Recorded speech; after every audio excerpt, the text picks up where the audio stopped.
Well, I see you dug up the original movie poster. Oh boy, that takes me back.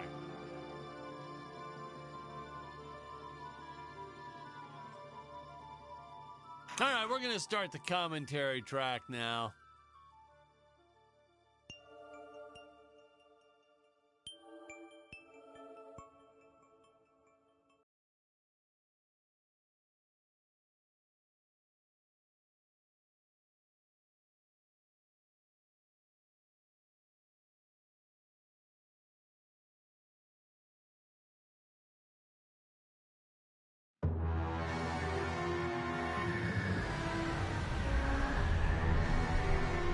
Hello, Dan Smith here. I directed this film back in, well, it feels like a century ago.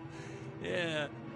The studio asked me to provide a commentary track for the DVD release. And wham! Straight into the action. No fluff or anything. That's what we did back then. Crash-landed ship. Out pops our hero, the fearless Dick Starspeed.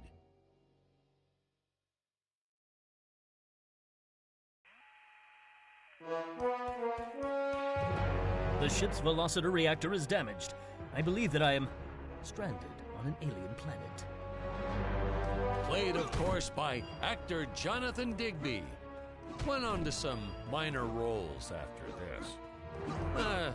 Such a shame. I thought from day one this guy's got leading man written all over his face.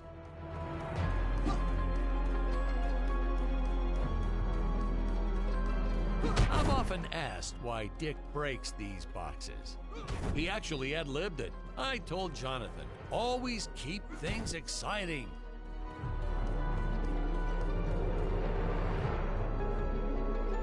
Greetings, citizens of Gravoria. I am Dick Starspeed, and I come in peace. Probably shouldn't have had Dick draw his weapon when he was talking about peas. Well, maybe one day we'll go back and CG it into a sandwich or something instead. Ha! Just kidding. And this is what people pay to see. A no-name middle-aged B-list actor duking it out with stuntmen in costumes.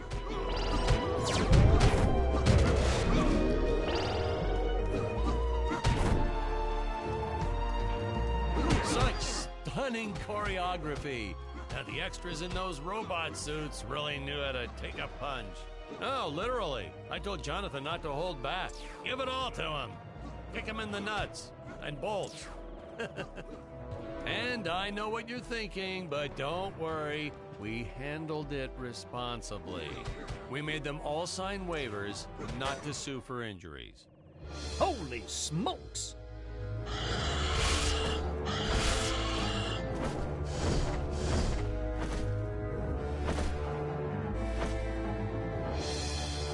If I land squarely on that grain silo, I should survive this fall unscathed. Well, I shouldn't say this now, but you could actually see the strings if you squinted hard enough.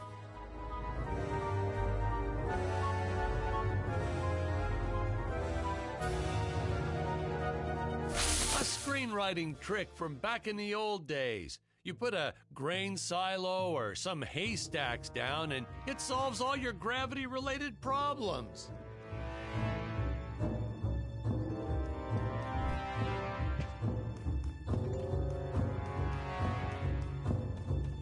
It appears some of my equipment was lost when my ship was shot down. But what luck! This high-tech scanner reports that my ray gun is nearby.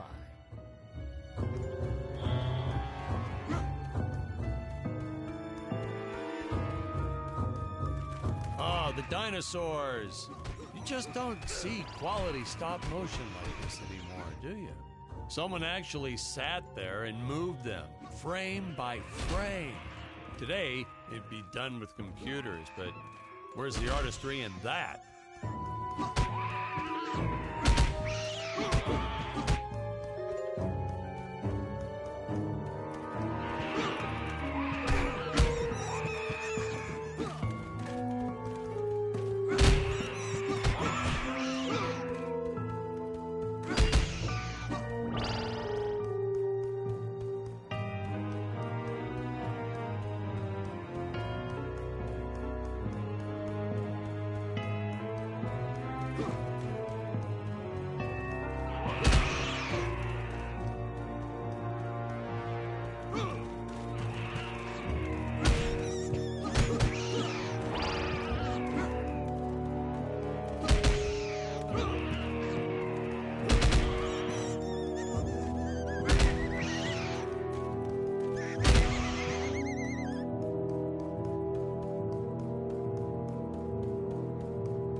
But the trees here look a little plastic.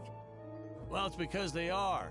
I took them from the set of my last film, Vampire Island 2.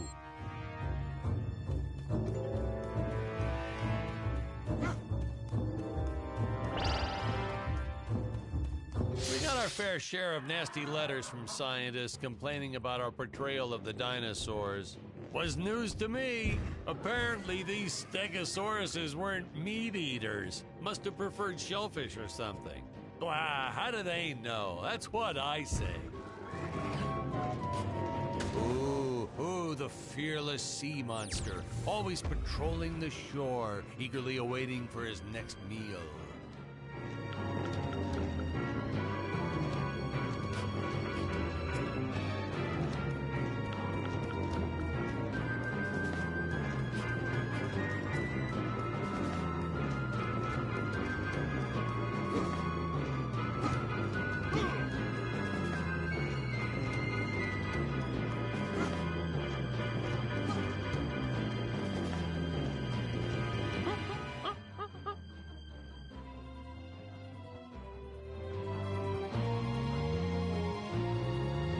As usual, the local population is defenseless. That's where our hero steps in and saves the day.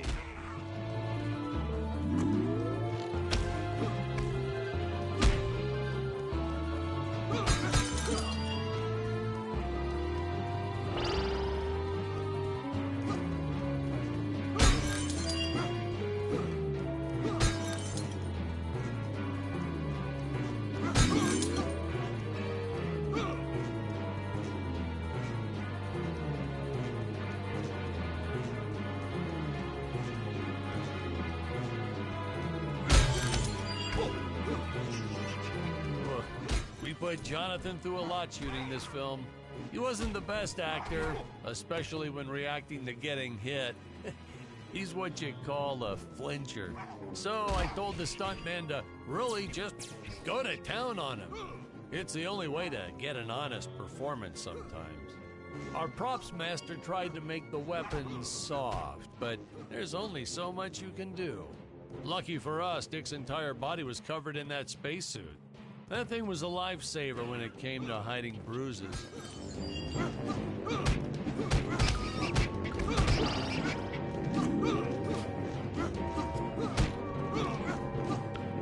How curious. They dissolved into what appears to be gold.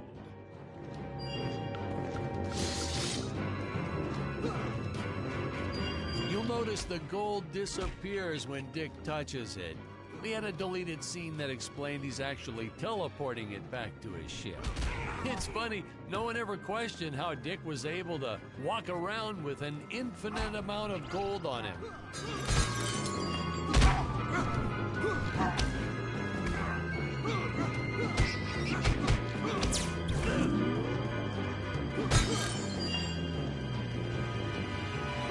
We had to redo these shots. Our first attempt was kind of a disaster. We tried using real apes, thought it'd cut down on the costume budget a bit. But have you ever tried working with apes? They are the worst actors ever. They don't sit still for a moment, and the second you take your eyes off of them, they're flinging their feces all over the place. Jonathan refused to work with them after he got, well, let's just say that he had to take more than a couple of showers one day. You know, you never forget the smell of monkey poo.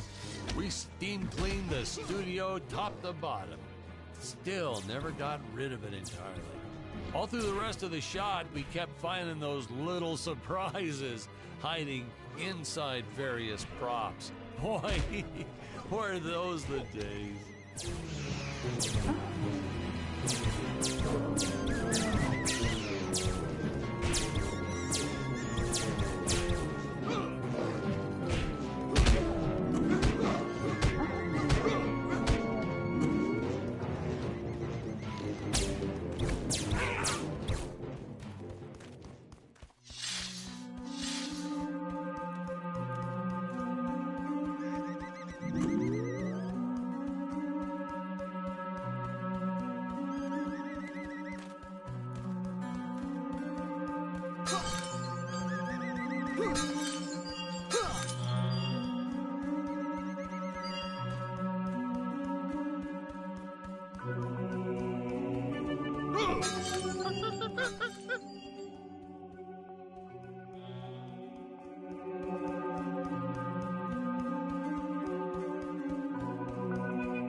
Some really top-notch stop-motion effects, huh?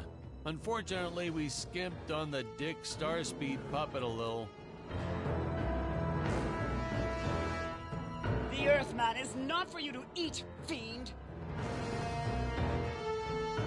Oh, this was groundbreaking. We had the woman rescuing the man for once. We were really ahead of our time with this scene, but well, then again, I've always been rather progressive. The studio exec didn't seem to get why it was such a big deal, though. Sorry, we don't see this as anything unusual. Ha! Of course! It's unusual. A woman would never save the man. It just doesn't happen. Not in the movies, not in real life. I don't know why we didn't get more recognition for this scene. I guess I was just a little too ahead of my time.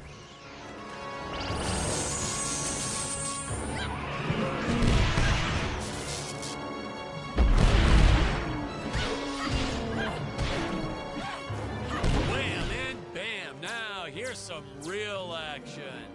Nothing like an adrenaline boost to get our hero to really start wailing on those monsters. We were unsure how to represent a surge of adrenaline at first, Thank but you for saving me, I strange think woman. we nailed it. What is your name? Yep, I definitely am the nailed it. magnificent Scarlet Nova.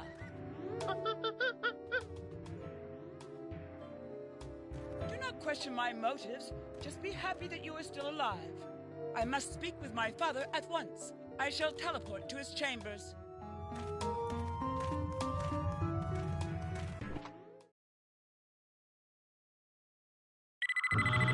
Huh? Where is this place? This is not my father's chambers. You have disobeyed me for the final time, Scarlet. Enjoy an eternity in the Tower of Eternal Solitude for all eternity. Ha, the old fool did not notice I am wearing my jetpack. Booster usage. Jump. Wait. Wait. Use booster. Survive deadly fall.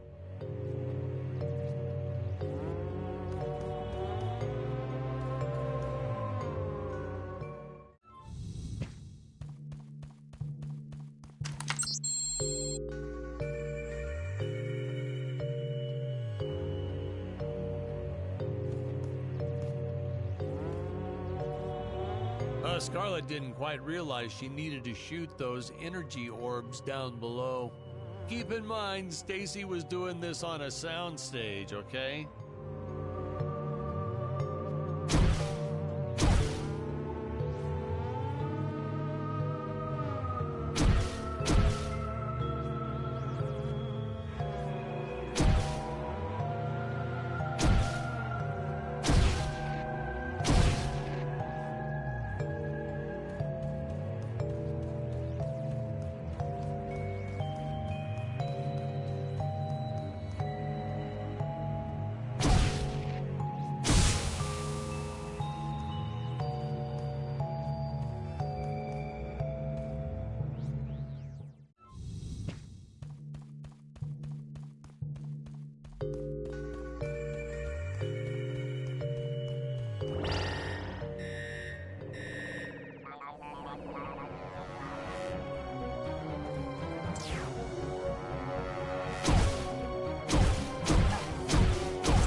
The energy imps. Such a neat effect. We had to paint each movement frame by frame and superimpose it into live footage. We were pulling all-nighters for weeks. Well, when I said we, I meant the artists. I'm pretty much useless if I don't get a solid 10 hours a night. But they were at it forever. They had to redo it all because I accidentally told them red instead of blue the first time. Artists. I designed this creature to reflect the human condition. Always hungry, never satisfied. The bottomless pit of the beast's stomach. I don't know, you say stuff like that in interviews and your film always wins awards. Curses! My father revoked my access to the teleport terminals. I shall only be able to utilize the ones I activate manually.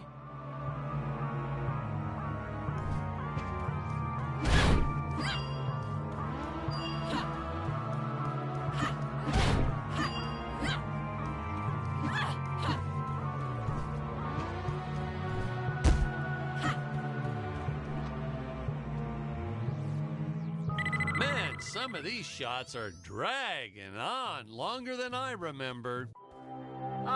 I knew you would return. Puny Earthman, you shall help me overthrow the Emperor. Why would you turn against your own father? How do I know I can trust you? This scene. I long to be This is free. practically Shakespeare in outer space. Just as the entire planet does. And, huh? Patrick, what's wrong with the video? Sorry, sir. Technical problems. Darn it, we're missing some really good writing here. There. Sorry about that. Well, we just passed right by her big scene. Basically, they agree to work together, but one must stay behind in the sleep chamber at all times. Should I rewind? Never mind, I'll continue from here.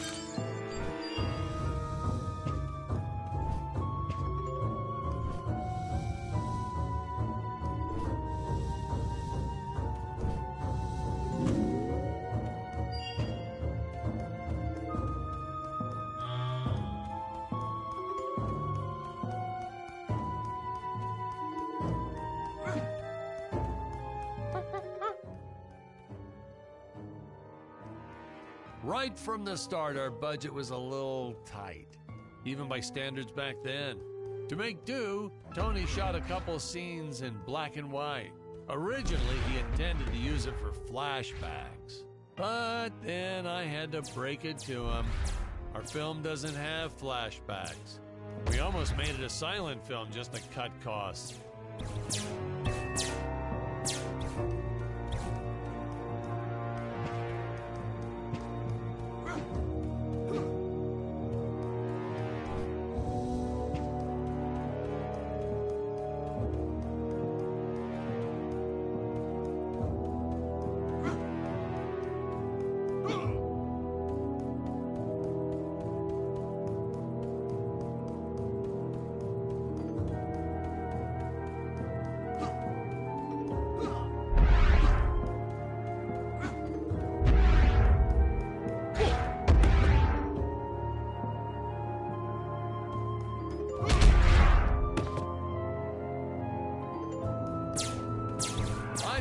An absolute necessity we have a T-Rex in this film, but we got this Serato thing instead. Of course, I went through the whole production thinking it was a T-Rex because, really, who can tell the difference anyway?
Spoiler alert, our heroes may or may not find a particular tool that will allow them to destroy those rock barriers later on in the film.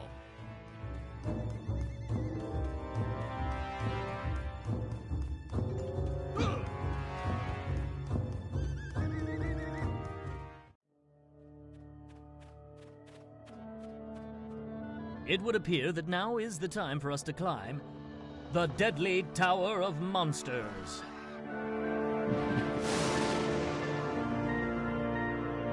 Good Screenwriting 101. Always announce the title within the film itself. How else are you going to let the audience know your heroes really mean business?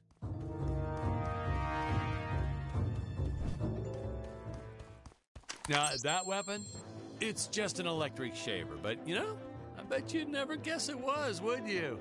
They look so futuristic.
I could have made use of that one at some of our meetings with the studio.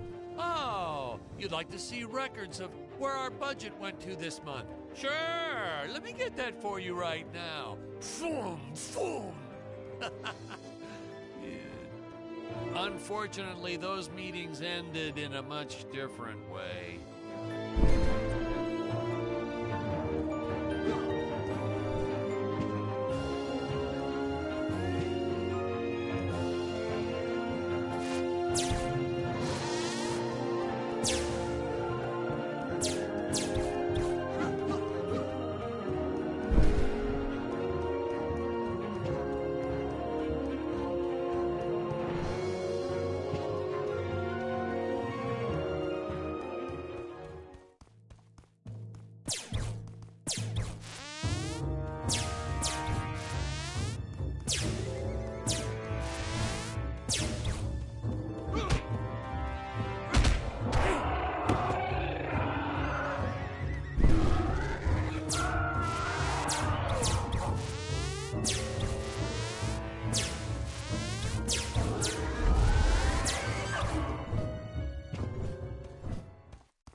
I know a taxidermist who helped us out with these bat creatures for real cheap. He's not good. He's kind of sloppy if you want to know the truth. But that's the best part. A sloppy bat looks scarier. Oh, but you gotta sew up that sphincter. Just trust me on that one.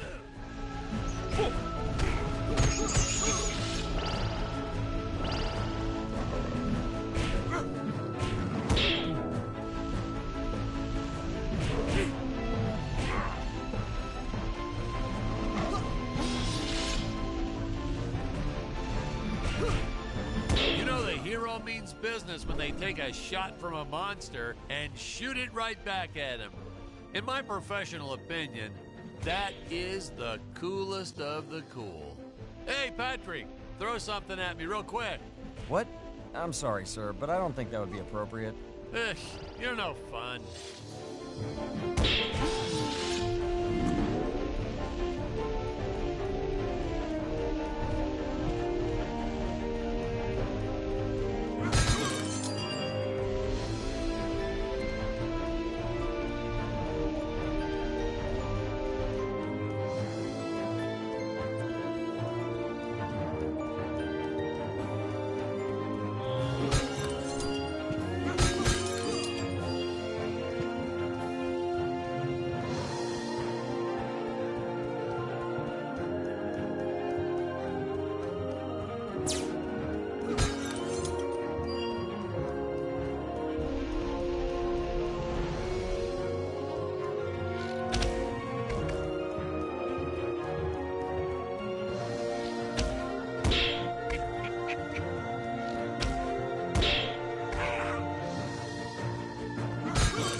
The squids.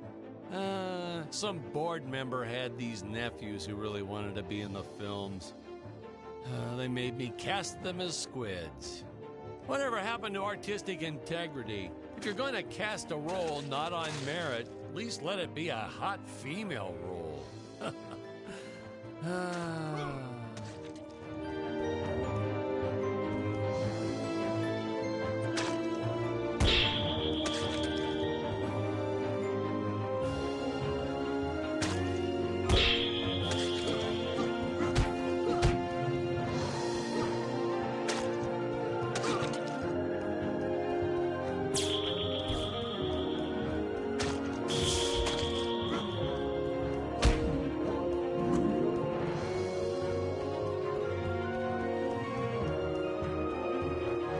My effects team kept assuring me the strings wouldn't be visible in the final cut, but I could see them.